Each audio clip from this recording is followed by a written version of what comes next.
পার্টির কোনো পদে আমি নেই, আমি বিধায়ক আছি। আমাকে এখানে ডাকা হয়েছিল, অপূর্ব সরকার ডেকেছিল, তারপরে এরা চক্রান্ত করে আমাকে বহিষ্কার করেছে।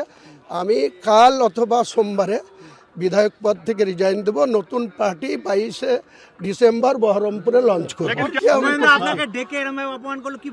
এর জবাব মুর্শিদাবাদ জেলার মানুষ দেবে, আমিও দেব। 22 তারিখে আমার নতুন পার্টি লঞ্চ করব। তারপরে বিজেপির বিরুদ্ধেও ভোটে লড়ব, তৃণমূলের বিরুদ্ধেও লড়ব। তৃণমূলের হিম্মত থাকলে আমার সাথে মোকাবেলা করব। অবশ্যই হচ্ছে 6 তারিখে शिलान्यास। आपकी ममता जी से मुलाकात हुई, बातचीत हुई है इस मामले पे? नहीं, पार्टी बन चुका है। 22 तारीख आने दीजिए, नया पार्टी का लॉन्च कर देगी बहरमपुर टेक्सटाइल मोड़ में। বিধায়ক পদ থেকে পদত্যাগ করবেন এবং হুমায়ুন কবিরের কি হুমায়ুন দা আপনার আগামী কর্মসূচি কি হবে?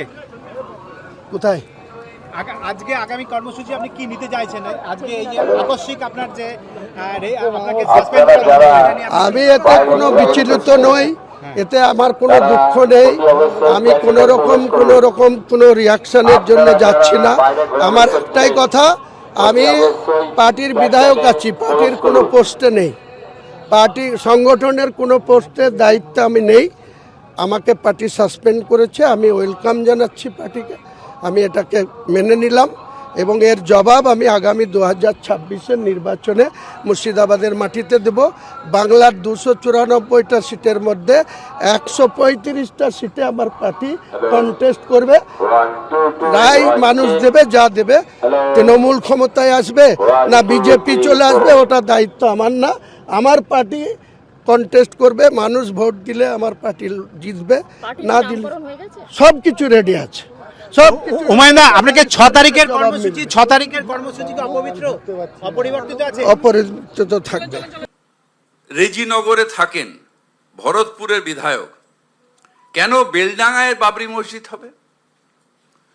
বাংলায় আমরা কঠোর হাতে বলতে চাই যে আমরা এই কমিউনালিজমের দিকে থাকবো না, কমিউনাল রাজনীতিতে আমরা বিশ্বাস করি না। আমাদের সিদ্ধান্ত হচ্ছে হুমায়ুন, আমাদের যে শৃঙ্খলা রক্ষা কমিটি এর আগে 3 বার আমরা ওনাকে সতর্ক করেছিলাম, এখন আবার উনি এইটা করছেন।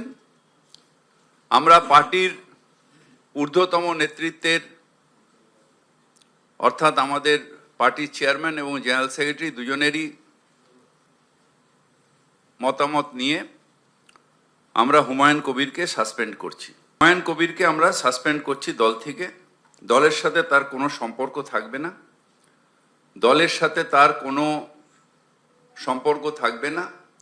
তার কারণ যারা ধর্ম নিয়ে রাজনীতি করে, ডিভিশনাল পলিটিক্স করে, মানে ধর্ম নিয়ে মানে ডিভিশন, ভাগ করার চেষ্টা করে, তাদের সাথে দল কোনো সম্পর্ক রাখবে না। এবিপি আনন্দ, এগিয়ে থাকে, এগিয়ে রাখে।